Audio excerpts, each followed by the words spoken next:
Assalamualaikum, Shalom, Om Swastiastu, Namo Buddhaya, dan salam kebajikan bagi kita semua.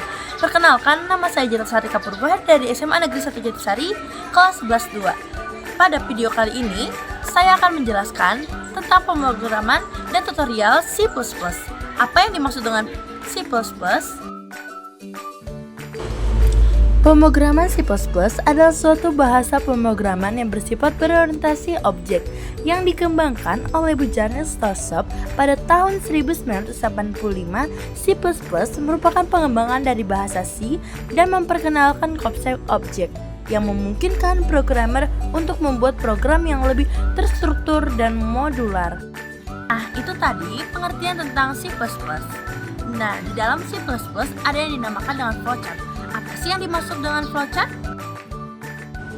Flowchart adalah diagram grafis yang digunakan untuk menggambarkan alur proses atau algoritma. Flowchart menggunakan simbol-simbol standar untuk mempresentasikan langkah-langkah dalam suatu proses, termasuk keputusan, input, output, dan proses. Flowchart sangat berguna dalam analisis sistem, desain perangkat lunak, dan dokumentasi. Pemrograman C++ dan flowchart terdapat beberapa komponen dasar yang membentuk struktur dan program C++. Apa saja komponen dasar tersebut? Yang pertama ada proses, simbol yang digunakan untuk menyatakan suatu proses yang dilakukan komputer. Yang kedua ada terminator, simbol yang menyatakan awal atau akhir dari suatu program.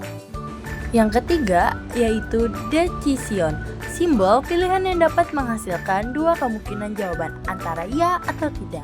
Yang keempat yaitu input atau output, simbol yang digunakan untuk proses input atau output.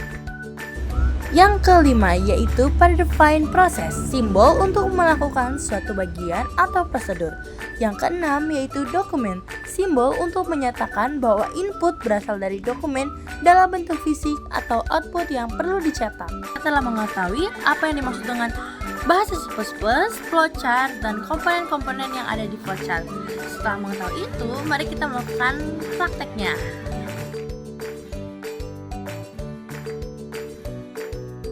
Pilih bahasa. Bahasa yang kita gunakan kali ini adalah bahasa C++. Setelah itu, masukkan kode. Kode yang saya pakai adalah untuk mencari luas lingkaran. Setelah itu, pencet run. Setelah kita pencet run, maka akan ada hasil seperti ini jika kodenya tidak ada yang error atau ada yang salah. Nah, setelah muncul hasil seperti itu, maka masukkan angka. Angka yang saya ingin gunakan adalah angka 6. Setelah itu pencet enter. Maka akan ada hasil seperti ini. Luas lingkaran dengan jari-jari 6 adalah 113,0,4. Dari saya ada beberapa tips agar pemrograman C++ mengalami minim masalah. Tips yang pertama yaitu pelajari dasar-dasar C++. Yang kedua, gunakan ide yang baik. Yang ketiga, tulis kode yang bersih dan terstruktur. Yang keempat, manfaatkan standar template library atau STL. Yang kelima, debugging secara berkala. Yang keenam, pengujian unit.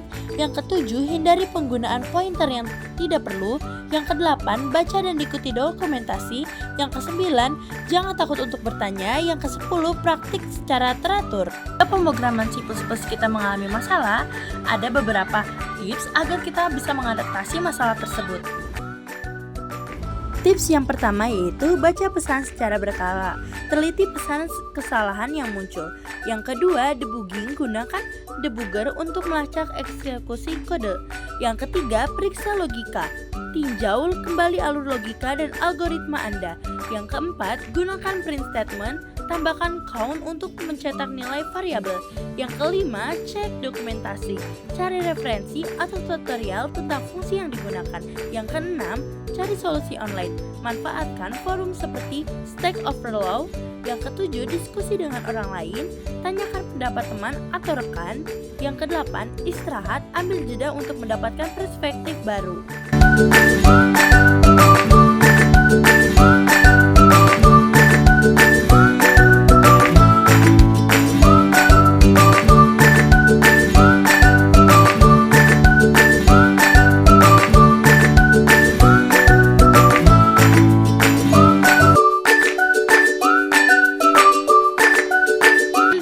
dapat saya sampaikan. Mohon maaf bila ada kesalahan. Semoga video ini bisa menjadi manfaat bagi kita semua. Sekian, terima kasih.